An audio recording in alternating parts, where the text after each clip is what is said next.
සමන්තා චක්ඛවාලේසු අත්‍රා ගච්ඡන්තු දේවතා සද්ධම්මං මුනි රාජස්ස සුනන්තු සග්ග මොක්ඛදං ධම්මසවන කාලෝ අයං බදන්තා ධම්මසවන කාලෝ අයං බදන්තා ධම්මසවන කාලෝ අයං බදන්තා නමෝ තස්ස භගවතු වරහතු සම්මා සම්බුද්දස්ස නමෝ තස්ස භගවතු වරහතු සම්මා සම්බුද්දස්ස නමෝ තස්ස භගවතු වරහතු සම්මා සම්බුද්දස්ස හැම දිනාටම තෙරුවන් සරණ ප්‍රාර්ථනා කරමින් අදත් සෙනසුරාදා දවස ඔබ හැම දිනාගේම ජීවිතවලට ධර්ම කාරණා රැසක් එකතු කරගන්න බොහොම ශ්‍රද්ධාවෙන් ඔබ ධර්ම ශ්‍රවණයට එකතු වෙච්ච මොහොත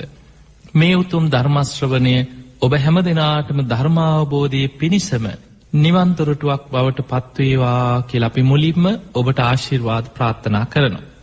පින්වතුනි, අද අපි විමසලා බලමු මේ සත්‍යයන් කර්මයක් එක්ක බැඳිලා ඉපදෙමින් මැරෙමින් යන සංසාර ගමනේ තමන් රැස් කරගත්ත කර්ම විපාක තමන් කරා එන ආකාරය.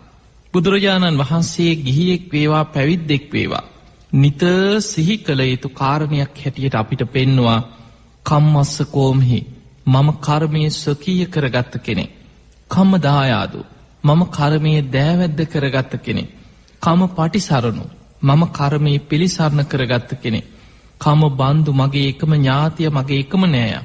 මම රැස් කරගත්ත කර්ම කම්ම යෝනි කර්මය මතයි මම උප්පත්තිය ලබලා ඉන්නේ. නිරයද ත්‍රිසන් ලෝකෙද ප්‍රේත ලෝකෙද මනුස්ස ලෝකෙද තීරණය වුණේ ඔබේ උපත තීරණය වුණේ ඔබ රැස් කරගත්ත කර්මය මත. යං කම්මං කරිස්සාමි කල්යාණං වා පාපකං වා තස්ස දායාදෝ. මම යම් යහපත් දෙයක් කරොත් යහපත් විපාක මට ලැබෙනවා. මම කරන දේ අයහපත්ද ඒ අයහපත් විපාක අරගෙන සංසාරේ යන්නෙත් මමමයි කියලා නිතර හිතන්නට ඕන. පින්වතුනි, සියලු බුදුවරු ලෝකෙට පහළ වෙලා පෙන්නලා දෙන්නේ සබ්බ පාපස්සකරණ. සියලු පාපී අකුසල් වලින් වළකින්න. කුසලස්ස උපසම්පදා කුසල් කරන්න, පින් කරන්න. ඒවත් කර්ම තමයි. කුසල කර්ම පුණ්‍ය කර්ම රැස් කරන්න. අකුසල කර්ම වලින් වළකින්න. සචිත්ත පරියෝදපණ තමන්ගේ හිත දමනය කරගන්න. බණ භාවනා කරද්දී රැස් වෙන්නේ කර්මයක්. සමාධිය වඩනකොට ආනින්ජාභි සංස්කාර රැස් වෙනවා. ඒ කර්මයට අනුව තමයි රූපී අරූපී බ්‍රහ්මතලවල උපදින්නේ. බුදුරජාණන් වහන්සේලා පහළ වෙලා පෙන්වන සමතේ වඩන් විදර්ශනා වඩන්. විදර්ශනා භාවනාවෙන් රැස් වෙන කර්මය තුල පින්පව් කර්මයන්ගේ විපාක ශේවීම පිණිස පවතිනවා. ඒ තුලින් තමයි කම්ම නිරෝධගාමිනී ප්‍රතිපදාව ආර්ය අෂ්ටාංගික මාර්ගයේ වැඩිගෙන යන්නේ. ඒ නිසා බුදුවරු පහළ වෙලා අපිට පෙන්වලා දෙන්නේ මෙන්න මේ මාර්ගය තුල ජීවිතේ සකස් කරගන්න. පින්වතුනි, දවසක් අපේ බුදුරජාණන් වහන්සේ වැඩ ඉන්න කාලේ බොහෝම ධනවත් බ්‍රාහ්මණෙක්. මේ බමුණ හැබැයි බොහොම ලෝභ මසුරු ධර්මයක හැසිරිච්ච බමුණෙක් නෙමෙයි. මේ බ්‍රාහ්මණයා මරණයට පත් වුණාට පස්සේ මේ නගරේ මිනිස්සු දවසක් බුදුරජාණන් වහන්සේ මුණ ගැහෙන්න ඇවිල්ලා අහනවා, ස්වාමීනි භාග්‍යතුන් වහන්සේ අර තෝදෙය්‍ය මේ තෝදෙය්‍ය බමුණා පහුගිය දවස්වල මෙහිම රෝගාතුර වෙලා මරණාසන්න වුණා. ඔහු මැරුණා. ස්වාමීනි භාග්‍යතුන් වහන්සේ මේ තෝදෙය්‍ය කොහෙද ඉපදුනේ කියලා. බුදුරජාණන් වහන්සේ වදාලා අපි වෙන දෙයක් කතා කරමු කිව්වා. මොකද ඔහුගේ උපත ගැන සුගතියක ඉපදුනා නම් බුදුරජාණන් වහන්සේ මුල් කරගෙන මේ මොහොතේම ඔහුට බලවත් වෙච්ච පින මේවා දේශනා කරනවා. ඔහු දුගතියක වැටිච්ච කෙනෙක්. බුදුරජාණන් වහන්සේ වදාලා අපි වෙන දෙයක් කතා කරමු. දෙවනි වතාවෙත් මේ මිනිස්සු වහවනේ ස්වාමීනි භාග්‍යතුන් වහන්සේ අර තෝදෙය්‍ය කොහෙද ඉපදිලා ඉන්නේ? ඔහු පහුගිය දවස්වල මිය ගියා. කොහෙද ඉපදුනේ? බුදුරජාණන් වහන්සේ දෙවනි වතාවෙත් වදාලා අපි වෙන දෙයක් ගැන කතා කරමු කිව්වා. මේ පිරිස තුන්වෙනි වතාවෙත් බුදුරජාණන් වහන්සේගෙන් විමසුවා, අනේ එහෙම කියන්න එපා ස්වාමීනි භාග්‍යතුන් වහන්සේ, අපි කැමති දැනගන්න මේ තෝදෙය්‍ය බමුණා මිය ගිහිල්ලා කොහෙද උපන්නේ කියලා. අන්න එතනදී බුදුරජාණන් වහන්සේ වදාලා, තථාගතයන් වහන්සේව නුඹලා නැවත නැවතත් වෙහෙසනවා. එහෙමනම් අහගන්න කියලා. බුදු කෙනෙක්ගේ ස්වභාවය තමයි සමහර ප්‍රශ්න තියෙනවා නිවන් අවබෝධයට උපකාර වෙන ප්‍රශ්නයක් නම් එක එල්ලේ මේකට පිළිතුරු සපයනවා. ඒකට ධර්මය කියන්නේ ඒකාංශ ව්‍යාකරණේ පඤ්ඤා. බුදුරජාණන් වහන්සේ පිළිතුරු දෙනකොට ඒ අහන ප්‍රශ්නේ ධර්ම අවබෝධයට උපකාර වෙන, නිවන් අවබෝධයට උපකාර වෙන, සංසාර දුකින් මිදීම පිණිස උපකාර වෙන, කෙලෙස් සංසිඳවා ගන්න, හිත දමනය කරන්න, නිවන් අවබෝධයට මඟ පෙන්වන ප්‍රශ්නයක් නම් ඒ මොහොතේම විස්තර කරමින් ඔහුට එකෙල්ලේම පිළිතුරු දෙනවා. තවත් සමහරු ප්‍රශ්න අහනවා. ඒ ප්‍රශ්නය සමහර වෙලාවට අහන කෙනාට ඒ ප්‍රශ්න ගැන වැඩි අවබෝධයක් නැහැ. ඉතින් අහන්නම් වාලේ අහන ප්‍රශ්න තියෙනවා. එවැනි අවස්ථාවල බුදුරජාණන් වහන්සේ බලනවා මේක විස්තර කරමින් කොටස් වශයෙන් බෙදා දක්වමින් විස්තර කිරීම තුළ ඔහුට යහපතක් වෙනවා. එවැනි අවස්ථාවල විභජ්‍ය ව්‍යාකරණයේ පඤ්ඤා කියනවා. ඒ අහන ප්‍රශ්නේ කොටසින් කොටස මතු කරමින් බෙදා දක්වමින් විස්තර කරමින් බුදුරජාණන් වහන්සේ දහම් දෙසනවා. ඒ ඔහුගේ යහපත පිණිස. සමහර ප්‍රශ්න තියෙනවා ප්‍රශ්න අහන කෙනා දන්නෙත් නෑ මොකද්ද මම මේ අහන්නේ.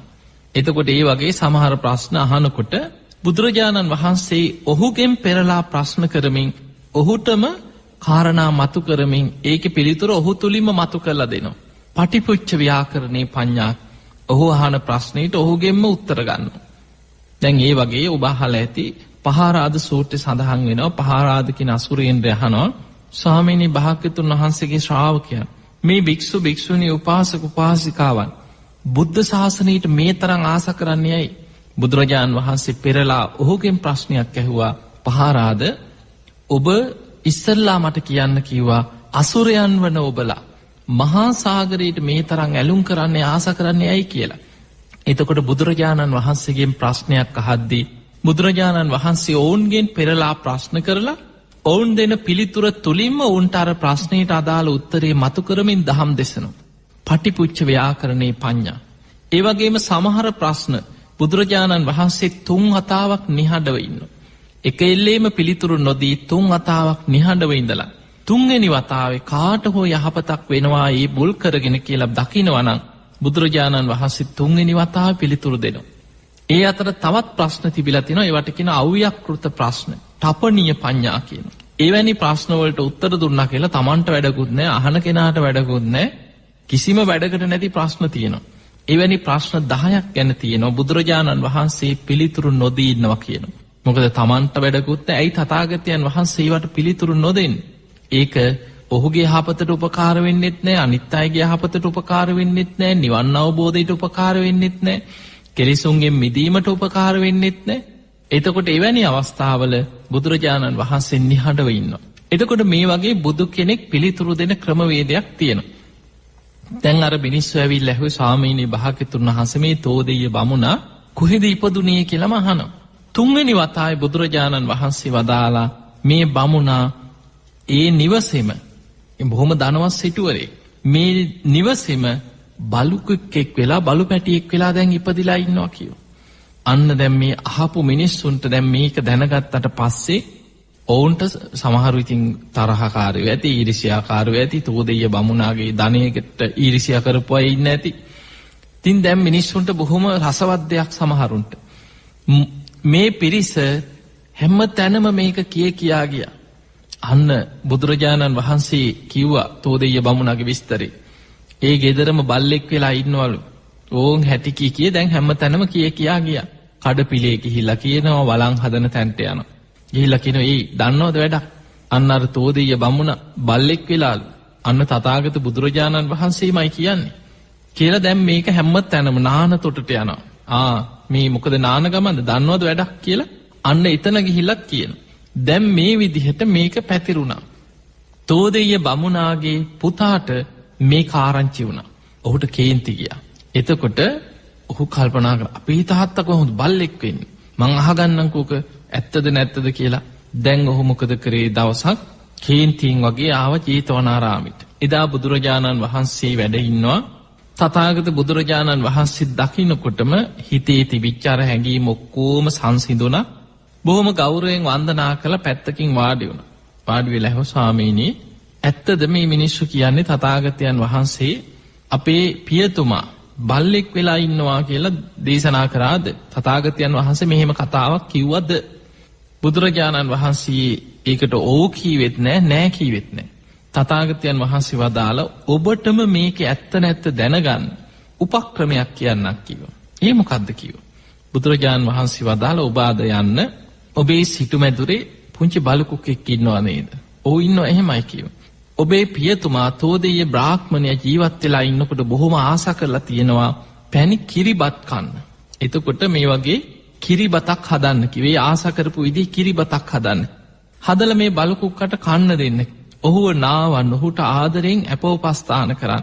අර කිරිබතත් කන්න දීලා ඔහුගේ හිස අත ගගා ඔහු නිදාගත්තහම කනට කරලා ලං වෙලා අහන්න කිව්වා තාත්තේ අර හංගපු 18 කෝටියක කහවණු කොහෙද තියෙන්නේ කියලා. දැන් පුතාටත් මේක ලොකු ප්‍රශ්නයක් තිබුණේ. තාත්තා ඉපදිච්ච තැනට වඩා කෝටි ගානක කහවණු ගබඩාවක් තියෙනවා පුතාටවත් හංගපු තැන කියලා තිබ්බේ නැහැ. මේ කහවණු ටික කොහෙද තියෙන්නේ කියලා ඕක තමයි තිබිච්ච ලොකුම ප්‍රශ්නය.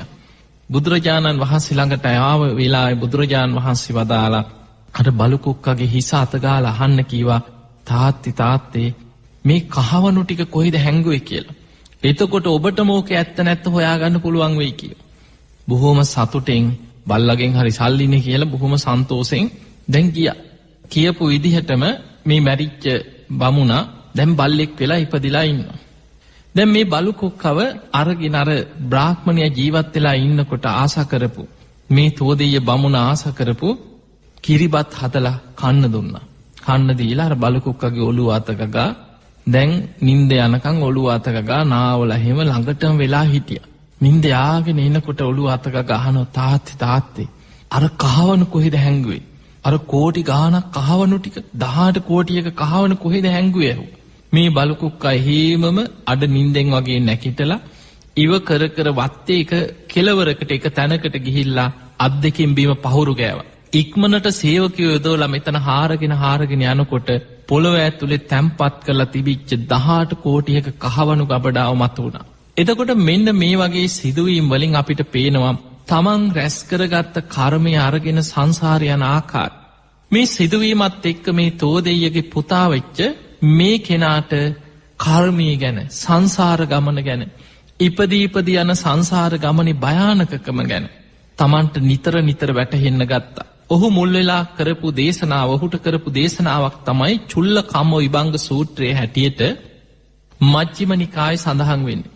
දවසක් මේ තෝදෙය පුත්න් ඇවිල්ලා බුදුරජාණන් වහන්සේ මුණ ගැහිලා වන්දනා කරලා අහනවා ස්වාමීනි මට මේ වගේ ප්‍රශ්නයක් හැම වෙලෙම ඇති වෙනවා. ඒ තමයි දැන් අපි කියනවානේ මනුස්ස ජීවිතයක් ලබන්නේ පිනකට. දැන් ඔබ ඕන තරම් අහලා ඇති මේ මනුස්ස ජීවිතේ වටිනාකම මේක මහා පිනක්. මනුස්ස ජීවිතයක් ලැබෙන්නේ පිනකට අපි කියනවා. එතකොට මේ තෝදෙයගේ පුතාට ඇතිවෙච්ච ප්‍රශ්නේ තමයි ස්වාමීනි භාග්‍යතුන් වහන්සේ ඇයි මේ මිනිස්සු අතර මේ තරම් වෙනස්කම්? කෙනෙක් දීර්ඝායුෂ විඳිනවා. කෙනෙක් අඩු වයසින් මැරෙනවා. කෙනෙක් ඉන්නවා උපන්දා ඉඳන් ලෙඩ රෝගම බහුලයි. කෙනෙක් ඉන්නවා නිරෝගී සම්පත්තියෙන් යුක්ත අවුරුදු 80 90 ජීවත් වෙනවා. එහෙම කලාතුරකින් තමයි උණක් හෙම්බිරිසාවක් හැදුනොත් මිසක් එහෙම ලොකු අසනීපයක් කියලා දෙයක් නැහැ. කෙනෙක් ඉන්නවා ලස්සනයි. කෙනෙක් බොහොම විරූපී වෙච්ච කෙනෙක්. කෙනෙක් බොහොම පෞරුෂවත් තැනකට ගියාම පිළිගැනීමක් තියෙනවා. මිනිස්සු එනවා දකින්නකොට නැගිටිනවා. ලොකු පෞරුෂයක් ඔහුට උපතින්ම පිහිටලා තියෙනවා. කෙනෙක් ඉන්නවා කොච්චර ඇඳලා පැළඳලා පෞරුෂය හදාගන්න කියලා නොයෙක් විදිය උත්සාහ ගත්තත් ඔහු තැනකට ගියාට පිළිගැනීමක් නැහැ. පිරිස අතරේ පෞරුෂයක් නැහැ. ඔහුට පේනුමක් නැහැ. ඒ උපතෙන් ලැබිච්ච දේ. ඒ වගේම සමහරව ඉන්නවා බුද්ධිමත්. යමක් ඇසූ සැනින් වටහා ගන්න පුළුවන්. හොඳ නුවණැති, හොඳ ප්‍රඥාවන්තයි ඉන්නවා. කෙටියෙන් කිව්වත් වැටහෙනවා. යමක් කියූ සැනින් ධාරණය කරගන්න පුළුවන්. ඒ අතර සමහරු ඉන්නවා මෝඩයි. සමහරු ඉන්නවා නුවණ අඩුයි, මන්ද බුද්ධිකයි ඉන්නවා. කොච්චර කීවත් තේරුම් ගන්න අපහසුයි ඉන්නවා. ඊළඟට මනුස්ස ලෝකේ සමහරු පොහොසත්, සමහරු දුප්පත්, සමහරු ඉන්නවා කුලවන්තයි, සමහරු කුලහීනයි. මේ වගේ මනුස්ස ලෝකේ නොයේක් වෙනස්කම් තියෙනවා. දැන් බුදුරජාණන් වහන්සේගෙන් අහනවානේ ස්වාමීනි භාග්‍යතුන් වහන්සේ මට තියෙන ප්‍රශ්නේ ඇයි මේ මිනිස්සු අතර මේ තරම් උස් පහත්කම්? ඇයි මේ මිනිස්සු අතර මේ තරම් වෙනස්කම්? මොකද්ද මේකට හේතුව කියලා ඇහුවා. අන්න එතනදී බුදුරජාණන් වහන්සේ වදාලා කම්මස්සකා සත්තා කම්ම බන්දුයි කම්ම යෝනී කම්ම පටිසරණෝ යං කම්මං කරිස්සාමි කල්යාණං වා පාපකං වා තස්ස දහයාද. බුදුරජාණන් වහන්සේ වදාලා මේ සත්වයන් සියලු දෙනාම කර්මය ස්වකීය කරගෙන සංසාරය යන පිරිසක්. කර්මයේම ඥාතියා කරගෙන සංසාරේ ගමන් කරන පිරිසක්. කර්මයේ පිළිසරණ කරගෙන සසර යන පිරිසක්. කර්මය තමයි තමන්ගේ උස් පහත්කම් සියල්ල මේ බෙදලා තියෙන්නේ. තමන් යම් කර්මයක් කරොත් ඒකේ විපාක තමන්ටම සසරේ අරගෙන යන්න වෙනවා කියලා බුදුරජාණන් වහන්සේ මේ විදිහට කෙටියෙන් මේ මනුස්ස ලෝකේ තියෙන උස් පහත්කම් වලට හේතුව බුදුරජාණන් වහන්සේ දේශනා කරා. හැබැයි ඔහුට මේක ඒ තරම් විස්තරාත්මකව කොහොමද එහෙමනම් මේ මොන කර්මය නිසාද මෙහෙම වුනේ? ඇයි යාට එහෙම වුනේ? ඒ වගේ ඔහුට මේක තේරුම් ගන්න අපහසුයි. ඔහු ආයෙමත් කියනවා නේ ස්වාමීනි භාග්‍යතුන් වහන්සේ ඔය කෙටියෙන් කර්මය කියලා කියපු දේ මට විස්තර කරලා කියලා දෙන්න කියෝ. මට විස්තර ඇතුව කියලා දෙන්න කියෝ. අන්න එතනදී බුදුරජාණන් වහන්සේ චුල්ල කම්ම විභංග සූත්‍රය විස්තරාත්මකව ඔහුට දේශනා කරන්නට යෙදුණා. බුදුරජාණන් වහන්සේ වදාලා ඔන්න ඔබ එක එක කාරණා මුල් කරගෙන මේ කර්ම විපාකත් එක්ක අපි යන සංසාර ගමනේ ස්වභාවය ඔබට හොඳට තේරුම් ගන්න පුළුවන් දේශනාව. බුදුරජාණන් වහන්සේ වදාළ සමහරු ඉන්නවා ප්‍රාණඝාතය කරන සත්තු මරනවා. ඒ විතරක් නෙමේ අනුන් ලව්ව ප්‍රාණඝාතය කරවන. දැන් කෙනෙක් හිතන්න පුළුවන් නෑ අපි මරලා නෑ. මේ වැඩ පොලේ ඉතින් මරනවා තමයි. හැබැයි අයිතිකාරයා Taman නම් Tamanට ඒකෙන් බේරෙන්න පුළුවන් කමක් නෑ. Taman පිරිස යොදෝල සමහරලාට ප්‍රාණඝාත කරවනවා. තමන්ගේ ව්‍යාපාරම එක්ක සත්තු මරණ එක. එතකොට මේවා ව්‍යාපාර කරගත්ත කෙනා ඔහු හිතන් මගේ අතේ ලේ තැවරිලා නැහැ. මම පිහියක්වත් අල්ලන්නේ නැහැ. හැබැයි අනුන් ලව්ව කෙරවීම තුල ඔහුට මග හරින්න පුළුවන් කමක් නැහැ. ඒකේ විපාක කොටස තමන්ට කැරකිලා එන තමන් තමයි ප්‍රාණඝාතයට යොදවලා තියෙන පිරිස.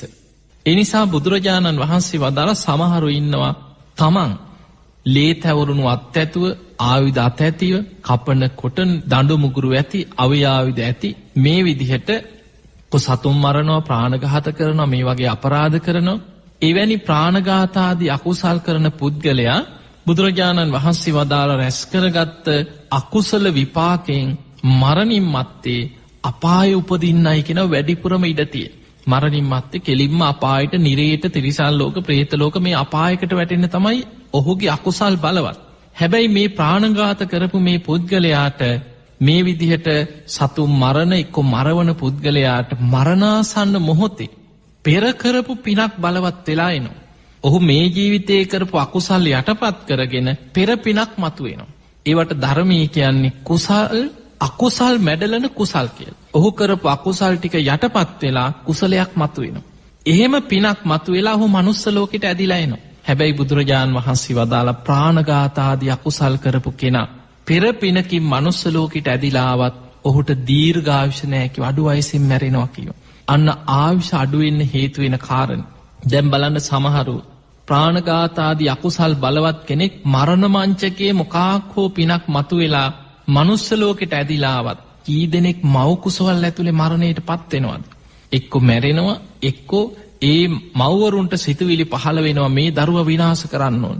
මේ දරුවා දැම්ම මට ඕනේ. එතකොට එවැනි සිතුවිලි තුල එක්ක කුසේම මරනවා එක්ක මැරෙනවා ස්වභාවිකව හරි. එක්ක දරුවෝ උපදින්න ගිහිලා දරුවෝ මැරෙනවා. පුංචි කාලේ සෙල්ලම් කර කර ඉන්න වයසේ මැරෙනවා. ළමා වයසේ මැරෙනවා. තරුණ වයසේ මැරෙනවා. එතකොට අඩු වයසේ මැරෙන්න එක හේතුවක් හැටියට බුදුරජාණන් වහන්සේ පෙන්නනවා ආයුෂ අඩු වෙන්න පෙර සංසාරේ ප්‍රාණඝාත ආදී අකුසල් කිරීම. ඊළඟට ඒකේ අනිත් පැත්ත බුදුරජාණන් වහන්සේ වදාලා සමහරු ඉන්නවා තමන් ප්‍රාණඝාතයේ දෙන්නේ ප්‍රාණඝාතයෙන් වැළකීමේ ආනිසංස හැම වෙලෙම පිරිසට කියලා දීලා ප්‍රාණඝාතයේ යෙදීමේ ආදීනව පෙන්නලා දීලා ප්‍රාණඝාතී යෙදෙන අයවත් ඊවෙන් වළක්වනවා.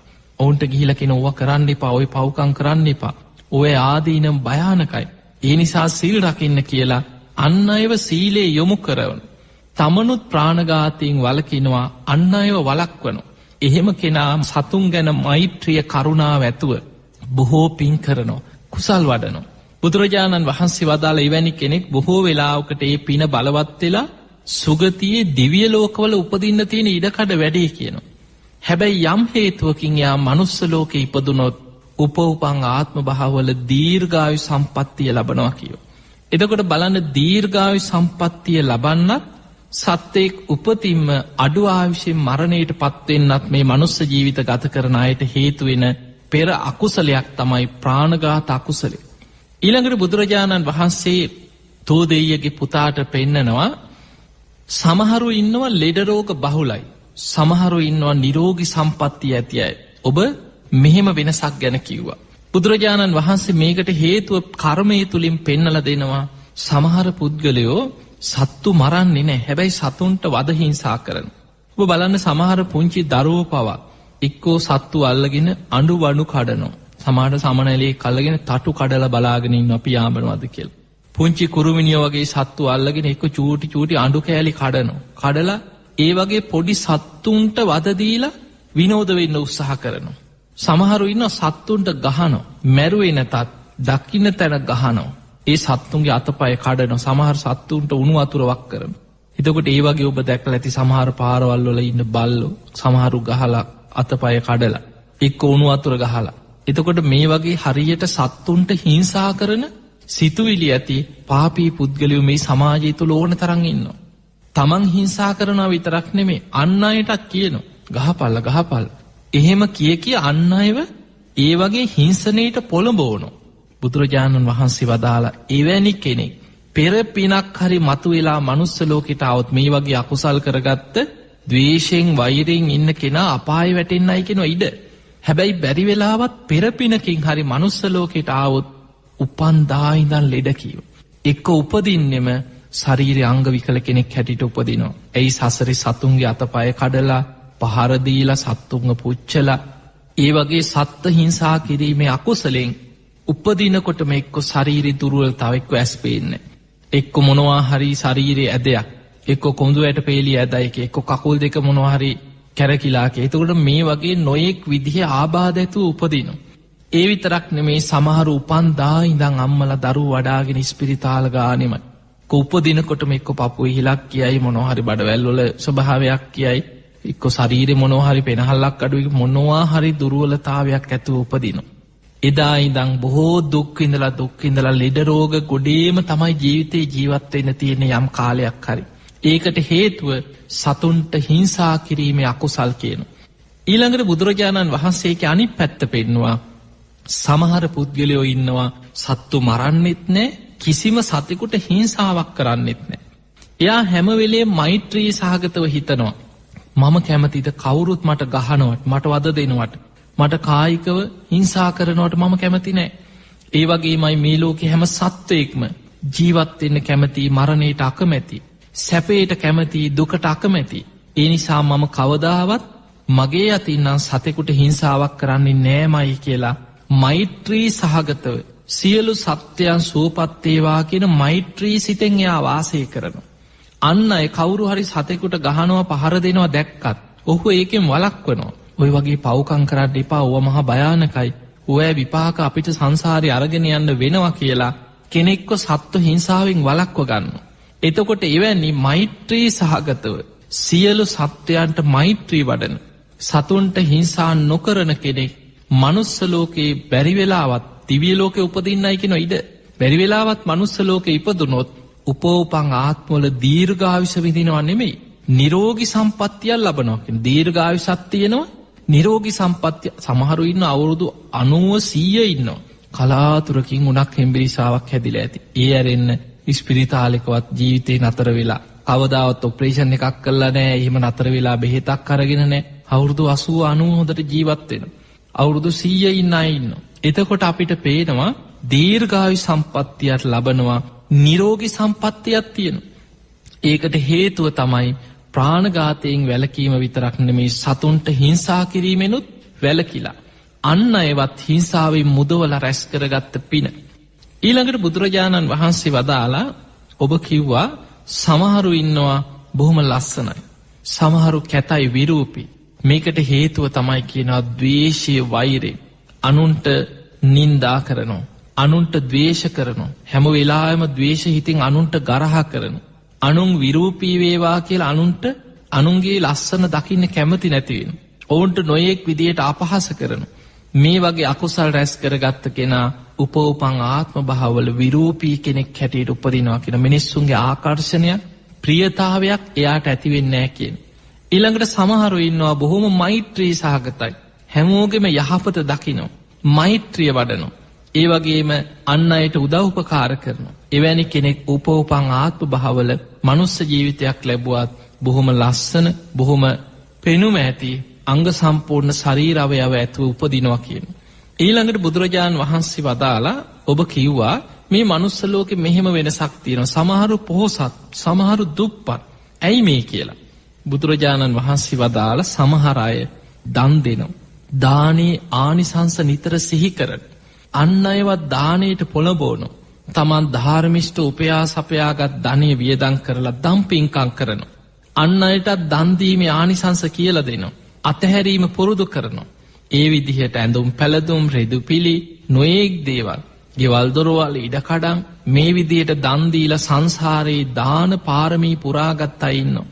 එවැනි අය උපවපන් ආත්ම භාවවල මනුලව ඉපදුනොත් බොහෝ සැප සම්පත් ලබනවා කියව. එක්ක උපදින්නෙම එක්ක රජ පවුලක, එක්ක සිටු පවුලක, බොහෝ ධනය ඇති තැන්වල උපදින. එක්ක යම් කිසි හේතුවකින් පෙර අකුසලයකට හරි මරණ මංචකයේ දිලිඳු තැනක ඉපදුනත් අර පෙර දන් දීපු කෙනා සැනින් ඔහුගේ උපතත් එක්කම ඔහු දියුණු වෙනවා. ඒ වගේ අයට තමයි හිටි ගමන් සමහරලාවට නොසිතන විදිහේ ධනලාභ ලැබෙනවා. එක්කෝ පයිට පෑගිලා හරි මැණිකක් හම්බෙන්න පුළුවන්. එක්කෝ සුයිප් වැටෙනවා මේ වගේ නොසිතන විදිහේ. ජීවිතේ බලාගෙන ඉන්නේ නැද්දි සුළු උත්සාහයෙන් දියුණු වෙන මිනිස්සු ඉන්නවා. ඒ පෙර දම්පින්කම් කරලා රැස් කරගත්ත පින බලවත් කෙනා බොහෝ සැප සම්පත් ලබනවා කියෝ. ඊළඟට බුදුරජාණන් වහන්සේ වදාලා සසරි දන් දීලා නැහැ. දුගී මගේ යාචකයන්ට ශ්‍රමණක් බ්‍රාහ්මණවරුන්ට දන් දීලා නැහැ. දන් දෙන කෙනාටත් බනිනවා. ඔබ දන්නවා බොහෝ වෙලාවට ඔබේ නිවෙස්වලත් ඇති. තමන් පිනක් කරන්නෙත් නැහැ. පින් කරන කෙනාගේ ඒ පින අනුමෝදන් වෙන්න පිනකුත් නැහැ. පින් කරන කෙනාටත් බනිනවා. මුන්ට මේ පිස්සු මේ හම්බ කරන එක තියාගන්න බැරුව කියලා අර දන් දෙන මිනිස්සයාටත් බනිනවා. පින් කරන මිනිස්සයාගේ පිනටත් ගරහා කරනවා. එහෙම පුද්ගලයෝ තමන් පිනක් කරන්නෙත් නෑ, මසුරුයි ලෝබයි, පින් කරන කෙනාට කරන්න දෙන්නෙත් නෑ, ඔහුටත් නින්දා කරනවා, පිනත් වළක්වනවා. එතකොට ඒ විදිහට අකුසල් රැස් කරගත්ත කෙනෙක් පෙරපිනකින් අපායෙන් බේරිලා පෙරපිනකින් මනුස්ස ලෝකෙකට ආවොත් මොකක් හරි කරපු පිනක් මතුවෙලා උපදින්නෙම දිලිඳු තැනක කියෝ. සමහර වෙලාවට යම් හේතුවකින් යමක්කමක් තියෙන තැනක ඉපදුනත් ඒ ඉපදීමත් එක්කම පවුල් පිටින් මහපාරට ඇදගෙන වැටෙනවා. බහල ඇති අර ලෝසක ගැන. මේ ලෝසක කියන දරුවා ඒ කුසේ පිළිසිඳ ගන්නකොට ගෙවල් ගිනිගත්තා කියන. අකුසල විපාකෙන්. දෙමව්පියෝ ඥාතීන් ඔක්කොම ගෙවල් ගිනි අරගෙන පවුලම මහපාරට හිඟමනට වැටුණා. අවසානයේ පාරේ හිඟමනක ගියත් දන්සැලක් දෙන තැනකට ගියොත් ලෝසක දන්සැලට ලං වෙනකොට දන්සැල එක්ක ඉවරයි කියන. පාරක යම් හිඟමනේ ගියත් අනිත් අයට ලැබුණත් ඔහු යනකොට අනිත් අයටත් නොලැබෙනවා කියන ඒ පාරේ. එතකොට පේනවා මේ වගේ සමහරුන්ට ඒ පෙර රැස් කරගත්ත කර්ම විපාකත් එක්ක පුදුම විදිහෙන් නොලැබීමක් තියෙන. මොන දේ පටන් ගත්තත් එහෙම ව්‍යාපාරයක් පටන් ගත්තත් කඩාගෙන වැටෙන. රස්සාවකට ගියත් ඒක හරියන්නේ. ජීවිතේ මොන දේ කරන්න උත්සාහ කරත් ඒ පටන් ගන්න හැමදේම කඩාගෙන වැටෙනවා. එතකොට මේ සියල්ල තමන් රැස් කරගත්ත කර්මයක් එක්ක අපි කර්මයේ දායාද කරගෙන යන සසර ගමන. ඒ නිසා දන් දෙන්න. බුදුරජාණන් වහන්සේ දානීය ගැන පෙන්නුවේ සංසාර ගමනට නිදහනය. ඔබ දන් දෙනවා කියන්නේ මෙලවට පමණක් නෙමෙයි. ඒ දානය සසර ගමනටම ඔබ නිදහනයක් තැන්පත් කරගත්තා වගේ. දැන් බලන්න සීවලී මහරහතන් වහන්සේට. උන්වහන්සේ සසරේ දන් දීලා පින් රැස් කරගත්ත කෙනා. කැලේක වැඩ හිටියා. දේවතාවරු හරි විමාන මවාගෙන දන් දෙනවා කියන. තමන්ට සිව්පසේ ටික වරදින්නේ. උන්වහන්සේට චීවර පිණ්ඩපාත සේනාසන ගිලම්පස භික්ෂුවක් හැටියට පැවිදි වෙච්ච දවසේ ඉඳන් ඒ අවශ්‍ය හැම දේම ලැබෙනවා. මව් කුසේ පිළිසිඳගත් දවසේ ඉඳන් සීවලී කුමාරයා මව් කුසේ වැඩෙනකොට රාජරාජ මහා මාත්‍යවරුන්ගෙන් තෑගි භෝග නිවසට ගලාගෙන ඉන්න ගත්තා කියන. ඒ විතරක් නෙමෙයි කුසේ දරුවා වැඩෙනකොට එදා මේ සුප්පියා උපාසිකාව තමයි මෑණියන් බවට පත්ුනේ. මහලිය කියන ලිච්ඡවී රාජකුමාරයා තමයි සීවලී කුමාරයාගේ පියාණන්. එතකොට මිනිස්සු මේ දරුවා කුසේ වැඩෙනකොට මේ මෑණියෝ එක්කගෙන යනවා තමන්ගේ අටුකොටු වලට අත තියලා ආශිර්වාද කරගන්න.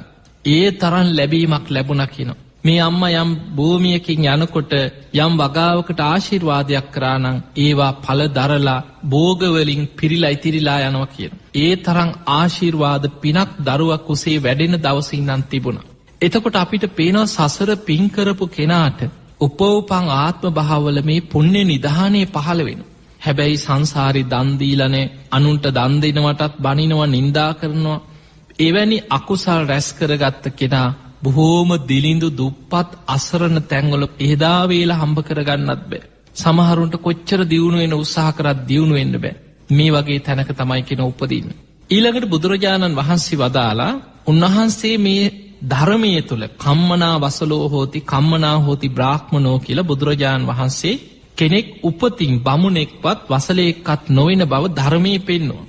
හැබැයි ධර්මානුකූලව අපි මේ විදිහට ධර්මයේ හැසිරෙන කෙනා manussත්වයේ මිනිස්සු දිහා බැලුවට මේ ලෝකේ සමාජයේ මිනිස්සු මෙයා කුලවන්තයි මෙයා කුලහීනයි කියලා සමාජ බෙදීමක් තියෙනවා. ඒ නිසා මිනිස්සු බොහෝ පීඩාවට පත් වෙනවා. මේ උසස් කුලයයි මේ පහත් කුලයයි කියලා මිනිස්සු කුලානුව බෙදලා ඉන්දියානු සමාජය තුල ගත්තහම ශාස්ත්‍රීය රාජවංශිකයි බ්‍රාහ්මණ වංශීය රාජවංශිකයි බ්‍රාහ්මණ වංශිකයෝ බොහෝම උසස් කියලා හිතාගෙන හිටියෝන්. ඒ නිසා මේ බමුණන්ගේ මේ වේද ග්‍රන්ථවල තියෙන යම් ශ්ලෝකයක් පවා යම් ඔහුට පහර දෙනවා. යමෙක් ඒ ශ්ලෝකයක් කිව්වොත් ඔහුට ඒකේ ශාපය වදිනවා කියලා සමහරුන්ගේ දිව කපා දානවා ඒ කාලේ. එතකොට එවැනි දේවල් එදා දඹදිව පරිසරයේ තිබිලා තියෙන. ඔවුන් හැම වෙලාවෙම උසස් යයි කියාගන්න කුලවන්තයන්ගේ වැඩකාරයෝ බවට පත් වෙලා, ඔවුන්ගේ සේවකයෝ බවට පත් වෙලා බොහොම දුකසේ ඔවුන්ට තමයි පහත් රැකියාවල් තිබුණේ. එවැනි රැකියාවල් වල යෙදෙමින් ඔවුන් රස්සාව තුල කුලය අනුව තමයි රස්සාව දෙන්නේ. එහෙම සමාජයක් තුල ඔවුන් කුලය තුල පීඩාවට පත් වුණා. බුදුරජාණන් වහන්සේගෙන් අහන ස්වාමීනි ඇයි මේ මිනිස්සු මේ විදිහට manussත්වයෙන් බලන්නේ නැතුව මේ සමාජය තුල කුලවන්තු කුලහීනයෝ හැටියට මිනිස්සු පීඩාවට පත් වෙන්නේ? ඒවත් Taman සංසාරේ රැස් කරගත්ත කර්ම විපාක.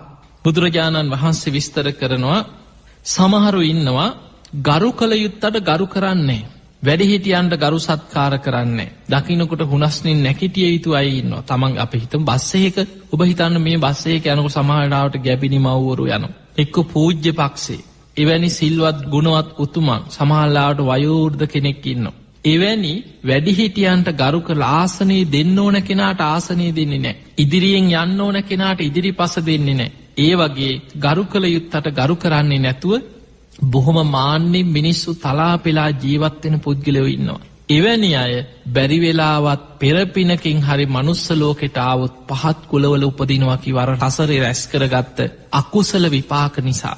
ඊළඟට සමහරු ඉන්නවා තමන්ගේ වැඩිහිටියන්ට, ගුරුවරුන්ට, දෙමව්පියන්ට, තමන්ගේ වයසින් වැඩිමහල් අයට, ගුණයෙන් වයසින් වැඩිමහල් අයට ගරු කළ යුත්තන්ට ගරු කරනවා. වැඩිහිටියන්ට සලකනවා. එතකොට දකින්නකොට හුනස්නින් නැකිටිය යුතු පුද්ගලයන් දැක්කහම නැකිටලා ඔවුන්ට ආසනය දීලා බොහොම ගරු සත්කාර කරනවා. ඊළඟට වන්දනා කළ යුතු පුද්ගලයන්ට වැඳුම් පිදුම් කරනවා. ඒ සමහරුන්ට මේ ස්වාමීන් වහන්සේ නමක් දැක්කත් වඳින්න නැමෙන්නේ නැහැ. සමහරු හිටගෙන නිකන් අත් දෙක එකතු කරලා හිටගෙන අන්න ඒ වගේ මොකද කොන්ද නමන්න හිතෙන්නේ නැහැ. සමහරුට දන ගහන්න හිතෙන්නේ නැහැ. පිමකොටද නැමෙන්නේ. අන්න එහෙම හිතන කොටසක් ඉන්නවා.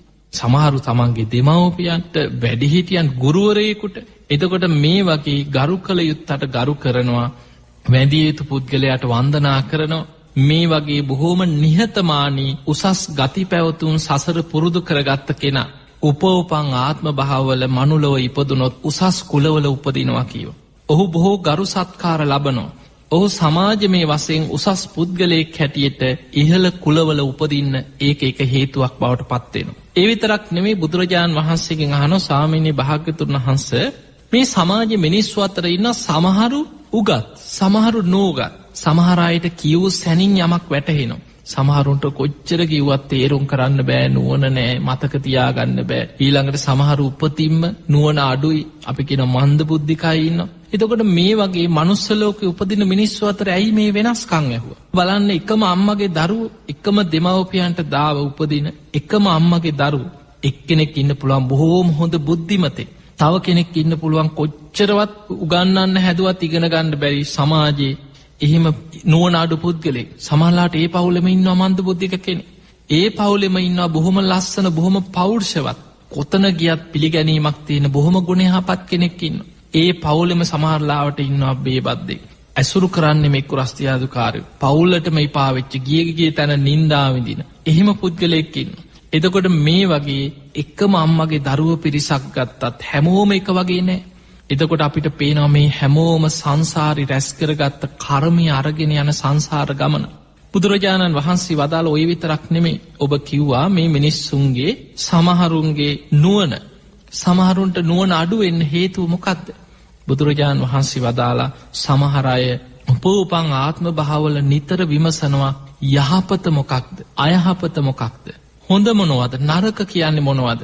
කුසල් කියන්නේ මොනවද? අකුසල් කියන්නේ මොනවද? පින් කියන්නේ මොනවද? පව් කියන්නේ මොනවද? මේ විදිහට විමසලා බලලා කුසලයේ යෙදෙනවා, අකුසලයෙන් වළකිනවා. පින පුරුදු කරනවා, පවෙන් වළකිනවා.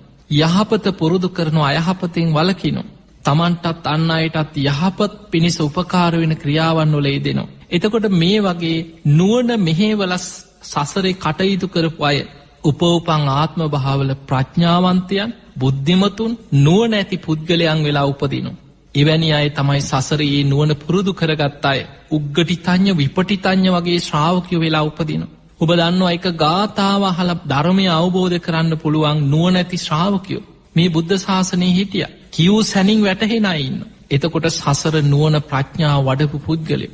ඊළඟට සමහරු ඉන්නවා හොඳ නරක හොයන්නේ නැහැ, කුසල් අකුසල් මොනවත් වැඩක් නැහැ. ඔය ඉන්න කාලේ කාලා බීලා ඉඳලා ඕනේ අපායක ගියදේ. එහෙම හිතන කොටසක් ඉන්නවා. සමහරු ඉන්නවා අපිට අපාය හොඳයි කියාගෙන ජීවත් වෙන අය. පව්කමේම යෙදිලා කුසල් අකුසල් පින් පව් හොඳ නරක කිසිම දෙයක් විමසන්නේ නැතුව අකුසල් කර කර ඔහේ දුස්සීලකම් කර කර ජීවත් වෙන පුද්ගලයෝ ඉන්නවා. එවැනි අය බැරි වෙලාවත් පෙර මොකක් හරි කරපු පිනකින් හරි මනුස්ස ලෝකෙ ඉපදුනොත් උපෝපං ආත්ම භාවවල නුවණ අඩුයි කියනවා. කල්පනාව අඩුයි. සමහරුන්ගේ සිහි කල්පනාවත් අඩුයි. නුවණ අඩුයි. කියන දේ තේරුම් ගන්න බැරි නුවණේ අඩුවක් ඇතුව, කල්පනාවේ සිහි නුවණේ අඩුවක් ඇතුව තමයි කිව්වා ඒ අය මනුලෝ උපදින්න. එතකොට අපිට පේනවා මේ කර්මය අරගෙන යන සංසාර ගමන. ඊළඟට ඔබ බලන්න සමහරු ඉන්නවා පෞරුෂවත්. සමහරුන්ට එහෙම තැනකට ගියත් පෙනුමක් පෞරුෂයක් නැහැ. ඒව සංසාරේ තමන් රැස් කරගත්ත දේවල්. හැබැයි මේ අපේ පෙර කර්ම කියලා කර්මයේ මත අපි කවුරුත් සසරේ කරපු කර්ම විපාක අරගෙන සංසාරේ යන ගමන. බුදුරජාණන් වහන්සේ පෙන්වන්නේ ඒ නිසා පෙර කර්මයට වහල් වෙලා ජීවත් වෙන්න නෙමෙයි. ඔබ පුළුවන් තරම් සබ්බ පාපස්සකරණ මේ බණ ටික ඇහුවට පස්සේ හරි මේ මොහොතේ ඉඳන් හරි හිත හදාගෙන වීරිය වඩන්න. මම අද ඉඳන් හරි අකුසල කර්මයන්ගෙන් වළකිනවා. සියලු පාපී අකුසල් වලින් වළකිනවා. කුසලස් උපසම්පදා මේ මොහොතේ ඉඳන් හරි මං කුසල් වඩනවා. පින් කරනවා. සචිත්ත පරියෝදපන මම මගේ හිත දමනය කරගන්නවා. මම සතුන්ට හිංසා කරන්නේ නැහැ. මං ප්‍රාණඝාතය දෙන්නේ නැහැ. මං සීල මං කාගේවත් දෙයක් හොරකම් කරන්නේ නැහැ. මං වැරදි කාම සීවනයේ දෙන්නේ නැහැ. මං මත්පැන් මත්ද්‍රව්‍ය භාවිතා කරන්නේ නැහැ. මං අද ඉඳන් හරි සීල් රකින්නවා. මං ගරු කළ යුත්තන්ට අද ඉඳන් හරි ගරු කරනවා. වැඩිහිටියන්ට ගරු සත්කාර කරනවා.